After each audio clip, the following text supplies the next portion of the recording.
एक कपल युगल को शादी के 11 साल बाद एक लड़का हुआ। वे बहुत ही प्रेमी कपल थे और उनका लड़का उनकी आंखों का तारा था। एक सुबह जब वो लड़का तकरीबन 2 साल का था, पति ने एक दवाई की बोतल खुली देखी।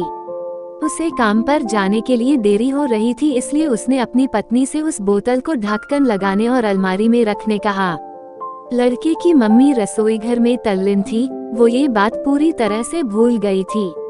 लड़के ने वो बोतल देखी और खेलने के इरादे से उस बोतल की ओर गया। बोतल के कलर ने उसे मोह लिया था, इसलिए उसने उसमें की दवाई पूरी पी ली थी। उस दवाई की छोटे बच्चों को छोटी सी मात्रा भी जहरीली हो सकती थी।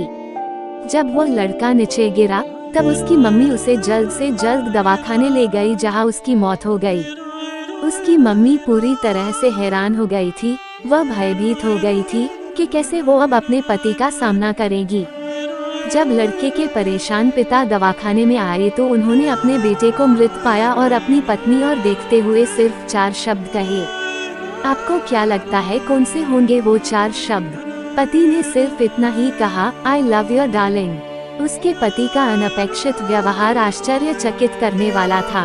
उसका लड़का मर चुका था, वो उसे कभी वापस नहीं ला सकता था और वो उसकी पत्नी में भी कोई कसूर नहीं ढूंढ सकता था।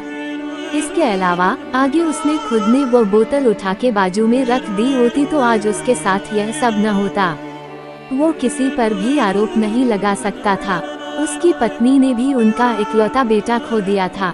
उस समय उसे सिर्फ अपने पति से सहानुभूति और दिलासा चाहिए थी, और यही उसके पति ने उस समय उसे दिया। कभी कभी हम इसी में समय व्यर्थ कर देते हैं कि परिस्थिति के लिए कौन जिम्मेदार है या कौन आरोपी है। ये सब हमारे आपसी रिश्तों में होता है।